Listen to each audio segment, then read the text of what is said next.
Eh bien, avez-vous parfois du mal à consacrer votre vie à Dieu en totalité? Nous allons expliquer aujourd'hui comment faire ça et pourquoi il est si important d'être complètement engagé.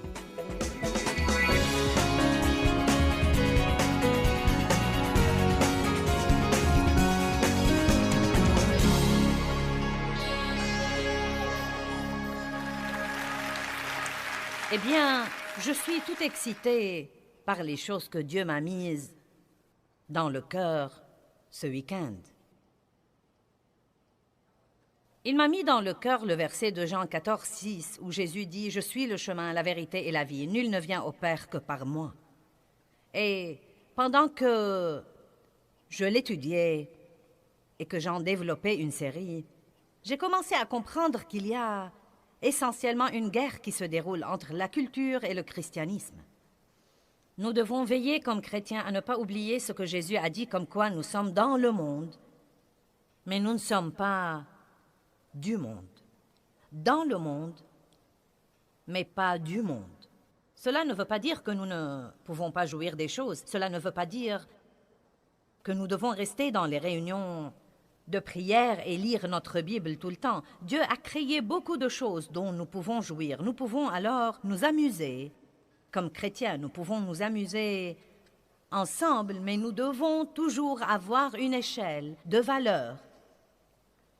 Et nous devons également fixer des limites et arrêter de changer ces limites chaque fois que ce n'est pas pratique de les respecter. Je crois que s'il y a une époque où les chrétiens devraient savoir ce qu'ils croient et pourquoi ils le croient, c'est maintenant. Il y a déjà tant de tromperies sur terre, et la Bible nous enseigne que plus la deuxième venue de Christ approche, plus la tromperie sera grande. Et la tromperie est une chose vraiment effrayante, car quand vous êtes trompé, vous ne savez pas que vous êtes trompé. Quand vous êtes trompé, vous ne croyez pas que vous êtes trompé. Vous croyez que ce que vous croyez est vrai. Non, mais vous croyez vraiment que ce que vous croyez en fait est vrai. Peut-être qu'il vous inspire confiance et semble bon. Peut-être qu'il y a des tas de gens qui l'approuvent avec vous. Mais malgré cela, vous pouvez en fait croire quelque chose qui vous soit très nuisible à la fin.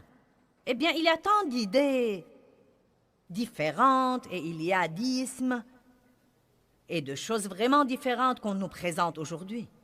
En fait, je plains vraiment les gens et je n'arrête pas de prier tout le temps pour eux pour que Dieu leur montre vraiment la vérité.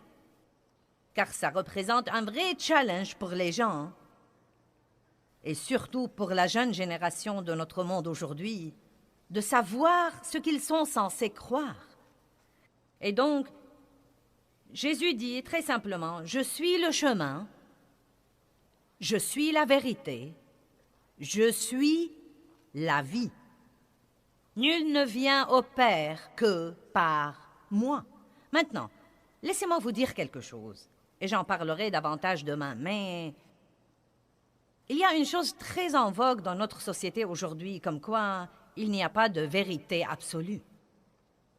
En fait, et c'est très triste, les dernières statistiques que j'ai écoutées disent que 13% seulement des chrétiens régénérés croient que la Bible est la vérité absolue. C'est très triste. Je trouve ça intéressant. Je crois que les parties que nous ne voulons pas croire sont les parties qui vont changer notre style de vie. Je me demande combien d'athées croiraient en Dieu si cette croyance ne les contraignait pas à changer leur style de vie. C'est incroyable ce que nous pouvons, comme par hasard, choisir de ne pas croire une chose juste parce qu'elle ne plaît pas à notre chair et ne nous permet pas de faire ce que nous croyons que nous voulons faire. Et j'insiste sur ce que nous croyons que nous voulons faire, car la plupart des choses que les gens croient qu'ils veulent vraiment faire et qu'ils font les rendent en fait absolument malheureux. Et ils se démènent tout le temps pour faire à leur idée. Je veux vous parler ce soir de la première partie de Jean 14, 6, où Jésus dit « Je suis le chemin ». Puis il dit « Je suis la vérité ». Le monde dit qu'il n'y a pas de vérité absolue, mais Jésus a dit « Je suis la vérité ». Il n'a pas dit « Je suis une vérité ». Il a dit « Je suis la vérité ». Il n'a pas dit « Je suis un chemin ». Il a dit « Je suis le chemin ». Peut-être que vous pensez « Eh bien, vous savez, Et si ceci n'était pas vrai, comment saurais-je que c'est vrai? Eh bien, le meilleur moyen auquel je peux penser pour dire aux gens comment ils sauraient que c'est vraiment vrai, c'est de l'essayer. Allez-y, testez-le. Je ne crains nullement de vous dire de le tester, car si vous le testez, non mais vraiment, vraiment le tester, et je veux dire vivre selon les principes de la Bible, vous allez aimer les résultats. Vous allez aimer les résultats. Maintenant, vous voyez, si quelqu'un me dit « Joyce, comment sais-tu que la Bible est vraie? » Je sais que la Bible est vraie parce que je sais comment était ma vie et je sais également comment étaient mes entrailles. Je sais comment était mon âme. Et j'ai mis ces principes en pratique et je sais dans mon fort intérieur que ce que Dieu a fait pour moi, personne d'autre que Dieu n'aurait pu l'avoir fait. Personne d'autre que Dieu n'aurait pu me ressusciter de qui j'étais et d'où j'étais pour me permettre de faire le genre de choses que je fais sur terre aujourd'hui. Laissez-moi vous dire quelque chose. Quand la Bible dit que Dieu vous donnera la grâce, laissez-moi vous dire quelque chose. Il vous donnera la grâce. Et quand la Bible dit que Dieu vous donnera le double pour vos ennuis, une double rémunération, une double récompense, pour toutes les injustices que vous avez subies, il vous donnera réellement le double pour vos ennuis. Mais il faudra faire les choses à la façon de Dieu, et non pas à votre façon. Vous ne prenez pas les bénédictions en lisant la Bible. Vous prenez les bénédictions en faisant ce que la Bible dit. Si nous l'écoutons sans la mettre en pratique, nous nous trompons nous-mêmes par des raisonnements contraires à la vérité. Si nous écoutons la parole, mais que nous ne la mettons pas en pratique, je me demande combien de ceux qui sont là ce soir ont les étagères tapissées de livres chrétiens. Vous avez les CD et les bandes de tout le monde, vous avez les bijoux chrétiens, vous avez les t-shirts, vous avez les autocollants. Et peut-être que vous êtes vous-même impressionné par votre bibliothèque chrétienne quand vous la voyez. Non, mais vous avez les aimants sur votre frigo. Vous avez l'art chrétien sur vos murs. Mais je veux vous poser une question ce soir. Comment est-ce que vous vivez?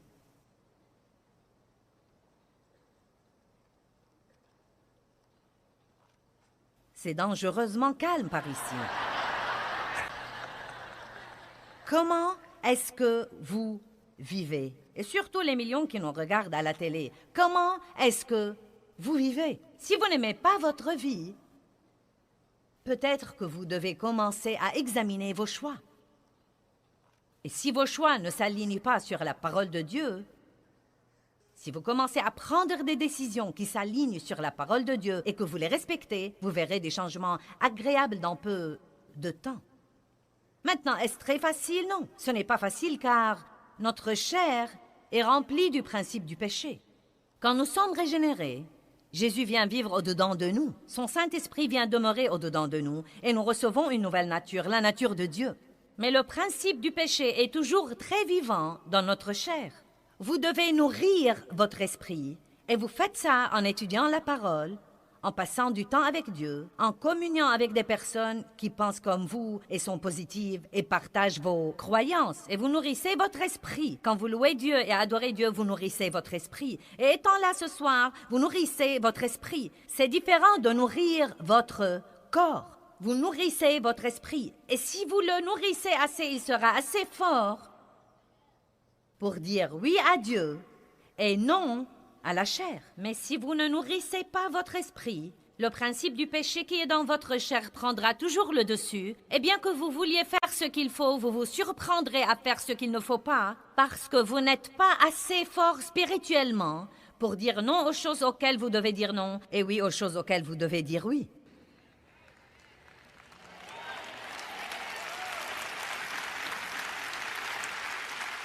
Dans Exode 33, 18, Moïse a prié une prière absolument merveilleuse. Et je suis contente de l'avoir trouvée tôt dans ma vie avec Dieu et de l'avoir priée pendant de nombreuses années. Il dit, Dieu, si j'ai trouvé grâce à tes yeux, je te prie maintenant, montre-moi tes voies. Dieu, si j'ai trouvé grâce à tes yeux, ne priez pas pour une nouvelle voiture. Ne priez pas pour ce mari sans lequel vous ne pouvez pas vivre. Ne priez pas pour une promotion au travail. Dites Dieu, si j'ai trouvé grâce à tes yeux, je te prie de me montrer tes voies. Je ne dis pas qu'il ne faut pas prier pour ces autres choses. Dites à Dieu tout ce que vous voulez. Vous pouvez adresser vos prières à Dieu, mais ne demandez jamais à Dieu de vous donner des tas de trucs si vous ne voulez pas d'abord ses voies. Ses voies. Nous devons apprendre ce qui plaît au Seigneur. Quand Jésus a dit qu'il était le chemin, il ne voulait pas seulement dire qu'il était le chemin du ciel. Bien des fois, nous pensons que ce verset veut juste dire « Oui, oui, Jésus est le chemin du ciel ». Non. Il est venu pour nous montrer comment nous devons vivre. Il est venu pour nous donner l'exemple de la manière dont nous devons vivre. Et il veut que nous suivions son exemple. Et quand nous vivons comme il a vécu, à ce moment-là, nous donnons l'exemple aux autres personnes dans le monde. Est-ce que vous savez pourquoi les chrétiens en général n'impressionnent pas le monde aujourd'hui? Parce que nous parlons beaucoup de la vie, mais nous ne vivons pas toujours la vie. Et quand je dis nous, je ne veux pas dire vous, ou vous, ou vous, ou vous, ou vous, ou moi, ou quelqu'un d'autre. Il y a toujours des gens qui font ce qu'il faut. Il y a tant d'églises merveilleuses, mais il y a aussi des chrétiens et des églises. Et vous savez, quand je parle d'église, nous sommes l'église. Et donc, il y a beaucoup d'églises qui pratiquent la religion machinalement et pourtant ne portent pas le fruit de leur christianisme. La Bible ne dit pas vous les reconnaîtrez à leurs pratiques religieuses, elle dit vous les reconnaîtrez à leurs fruits. Je ne sais pas comment vous passez votre temps de prière et d'étude de la Bible, mais je passe beaucoup de temps sur moi-même. Et ce n'est absolument pas un temps égoïste passé sur moi. Non, mais je dois rester tout le temps intègre devant Dieu, car je ne peux pas faire ce que je fais et essayer en même temps de mener les autres si je leur dis des tas de trucs que je ne pratique pas moi-même. Et donc, vous devez travailler sur vous-même avec Dieu. Vous ne devez pas essayer de le faire sans le Saint-Esprit, mais vous savez, si vous êtes de mauvaise humeur, n'attribuez pas la responsabilité aux autres. Étudiez tout ce que vous pouvez trouver sur la colère et le mauvais caractère et le fruit de l'esprit, et priez là-dessus et étudiez-le, priez là-dessus et étudiez-le, priez là-dessus et étudiez-le, jusqu'à ce que vous agissiez mieux. Amen. Puis prenez la chose suivante qui vous pose un problème et arrêtez de regarder tous les autres et d'essayer de comprendre ce qui ne va pas chez eux et de leur dire ce qu'ils devraient changer. Vous avez déjà pensé à 10 personnes que vous auriez aimé qu'ils soient là ce soir parce que vous savez combien ils ont besoin de ce message. Eh bien, vous êtes là et ils ne sont pas là. Donc devinez quoi? Dieu doit avoir quelque chose à vous dire.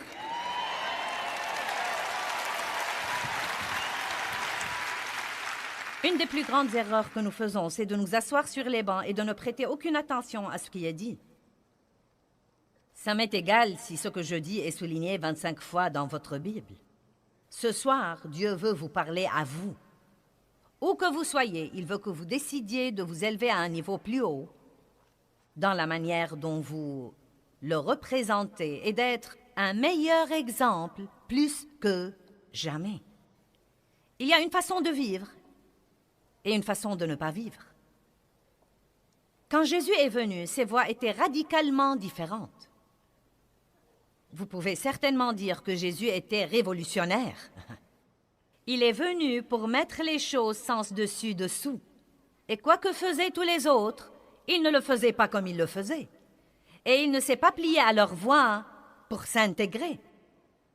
Il a fait ce qu'il savait que son Père voulait qu'il fasse, et ce que pensaient tous les autres était leur problème, et non pas le sien. Nous avons besoin de plus de personnes qui prennent l'attitude « Je comparaîtrai un jour devant Dieu et je lui rendrai compte pour ma vie.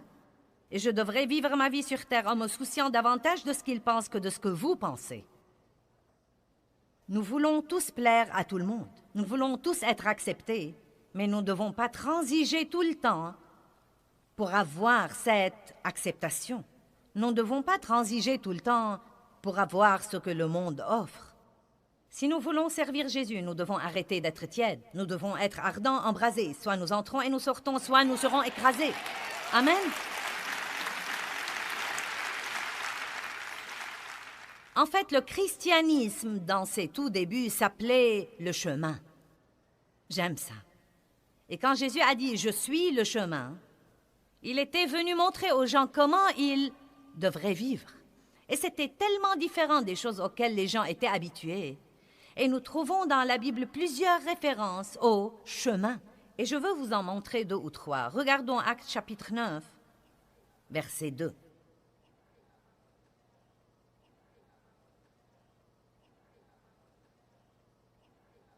Qui d'entre vous convient avec moi que nous devons savoir ce que nous croyons et pourquoi nous le croyons et nous y accrocher aujourd'hui plus que jamais? Croyez-moi, s'il y a une époque où le monde va nous observer, c'est l'époque que nous vivons en ce moment. S'il y a vraiment une occasion pour mener les gens au Christ, c'est l'époque que nous vivons en ce moment. Et lui demanda des lettres pour les synagogues de Damas, afin que s'il trouvait des hommes ou des femmes qui fussent de la voie de la vie déterminée par la foi en Jésus-Christ, il les amena liés dans les chaînes à Jérusalem. C'était avant la conversion de Saul, quand il cherchait les chrétiens pour les arrêter et les persécuter et les battre. Mais écoutez ce que dit la Bible amplifiée. Il cherchait des hommes ou des femmes qui fussent de la voie de la vie déterminée par la foi en Jésus-Christ. Il dit donc que si quelqu'un croit en Christ, il doit y avoir un mode de vie déterminé qu'il doit vivre ou qu'il doit mener. Et vous savez, ça m'a vraiment aidé personnellement et ça m'a simplifié les choses plus que jamais quand j'ai finalement compris il y a quelques années.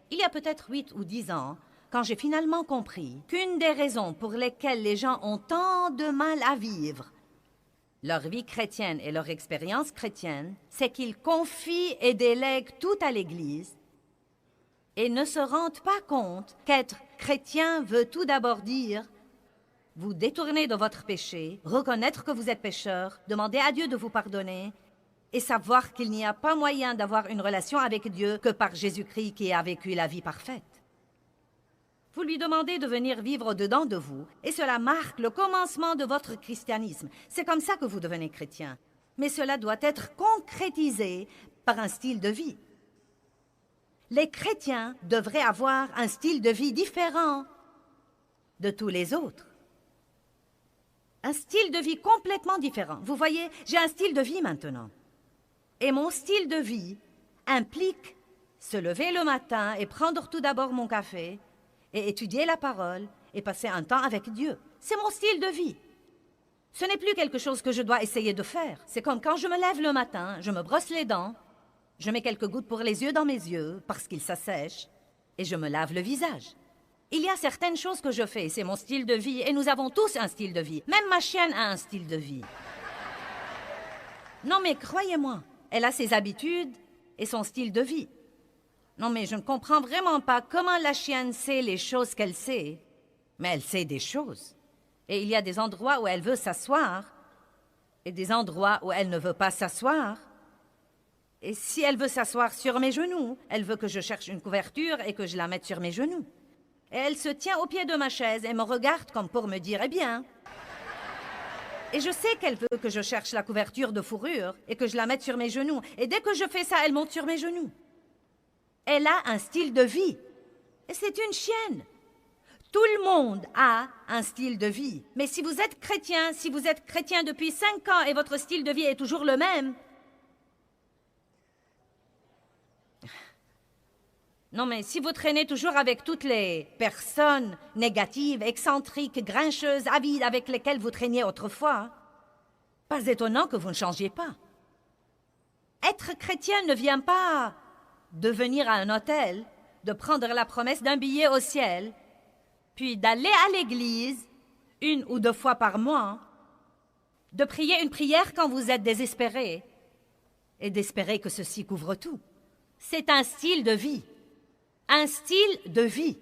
Et je veux voir ce soir des personnes qui sont poussées à vivre un style de vie. Non, mais un style de vie engagé. Et ne pensez pas à toutes les choses que vous devez laisser tomber, car toutes les choses que vous devez laisser tomber vous rendent malheureux de toute façon.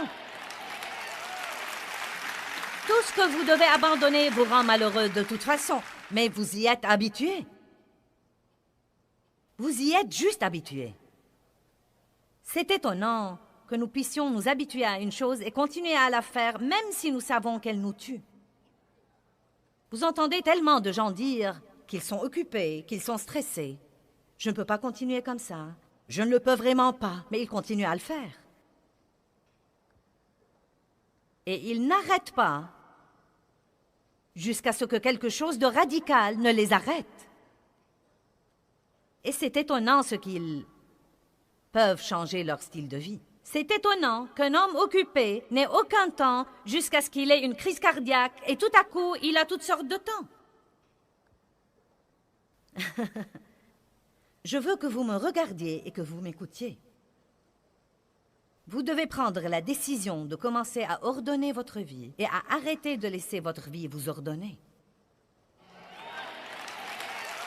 Maintenant, vous devez comprendre ça ce soir. Et si vous voulez, cela peut vous changer la vie. Car souhaiter qu'elle change ne va pas la changer.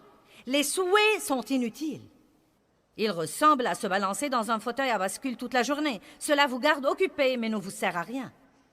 Si seulement, si seulement, si seulement, si seulement, si seulement, si seulement. Ça ne vous sert à rien. Je dis toujours que nous n'avons pas besoin de souhaits, mais de volonté. Nous devons coopérer avec la puissance du Saint-Esprit qui nous a été donnée. Et nous devons commencer à prendre les décisions que la Bible nous dit de prendre et arrêter de trouver des excuses et de dire « c'est trop dur, je ne peux pas, je sais que je devrais, mais... » Et ensuite aller à l'église et tourner autour de la même montagne toute la semaine. J'ai fait ça pendant plusieurs années. J'étais chrétienne et j'aimais le Seigneur. Je ne l'aimais pas évidemment de tout mon cœur. J'avais un amour pour Dieu. Et j'étais vraiment régénérée. J'avais reçu le Christ comme mon sauveur et je savais que le salut était par la grâce. Et je croyais que j'irais au ciel si je mourrais. Je ne parle pas d'aller au ciel ou de ne pas y aller, je parle du genre de vie que vous devez vivre. Voulez-vous être malheureux pendant que vous êtes ici-bas? Voulez-vous prendre quelqu'un avec vous? Si vous voulez aller au ciel, voulez-vous prendre quelqu'un avec vous? Voulez-vous prendre vos bien-aimés? Vous n'avez pas besoin de leur casser les oreilles avec la Bible.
La Bible dit qu'une femme peut gagner son mari non sauvé par sa vie de piété.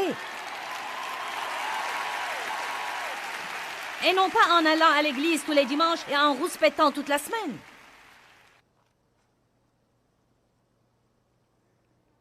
Vous êtes venu, vous saviez ce que vous auriez de moi quand vous êtes venu, donc...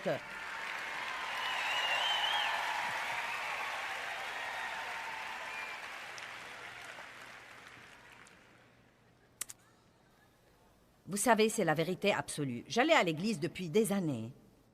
Mais il n'y avait vraiment pas une grande différence entre moi et les incroyants qui marchaient dans les rues de mon lotissement. Je parlais comme ils parlaient. Je pensais comme ils pensaient. Je potinais comme ils potinaient. Je regardais ce qu'ils regardaient à la télé. Je faisais les mêmes choses qu'ils faisaient. Peut-être pas tout à fait. Oui, j'avais une certaine échelle de valeur. Mais j'y pensais aujourd'hui. Probablement pendant que j'allais à cette église tous les dimanches, je brisais presque tous les 10 commandements. Dieu n'était pas le numéro 1 dans ma vie.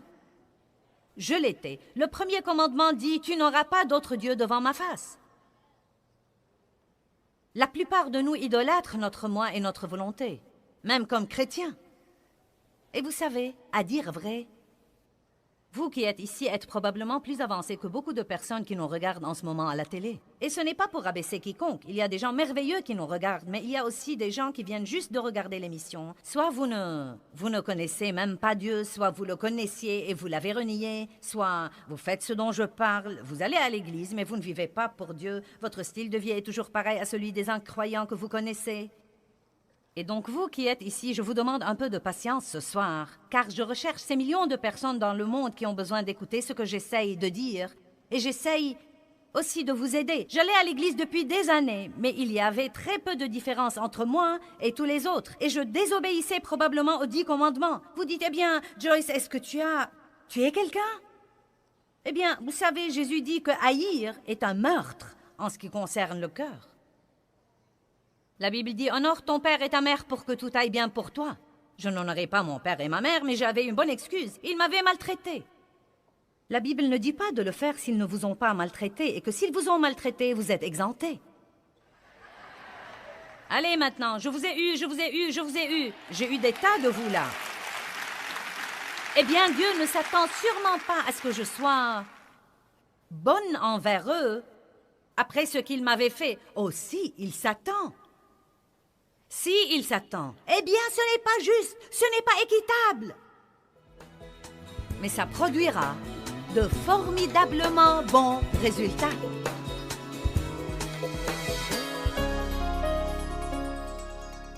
Eh bien, je veux vous encourager aujourd'hui à commencer à ordonner votre vie et à ne pas permettre à votre vie de vous ordonner. C'est très important de ne pas laisser tout ce qui est autour de vous vous contrôler. Et je veux vraiment vous aider sur ce plan, car je sais que certains d'entre vous croient qu'ils n'ont pas le contrôle. Et vous dites, eh bien, ceci arrive et cela arrive, et ce n'est pas moi qui décide. Eh bien, vous savez, il y a une vie bénie qui vous attend. Et ce n'est pas une vie dont vous lisez à propos et dont parlent les autres. Vous pouvez vivre une vie bénie. Vous pouvez vivre une vie bénie.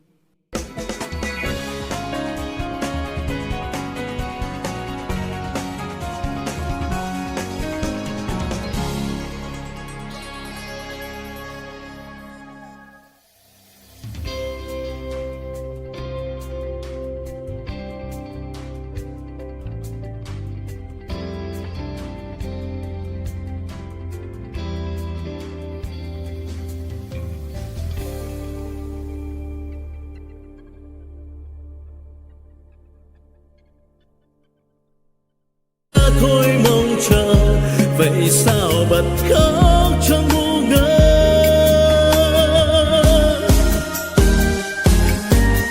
vẫn thế đây bao lâu nay em không hay chỉ một mình anh ngồi khóc nước mắt đây riêng nơi đây em không hay sự thật là anh nhớ em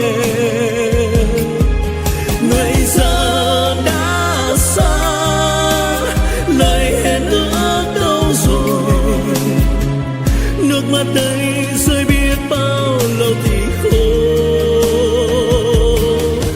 vẫn thế đây bao đêm say em không hay từng giọt buồn sao mặn đắng nhưng lúc ấy anh loay hoay trong cơn say lại nhầm rằng em ở đây người giờ đổi thay tình mình vẫn đong đầy thế mới biết anh vẫn yêu em vì sao tìm quên chốn xưa ngày ta quen em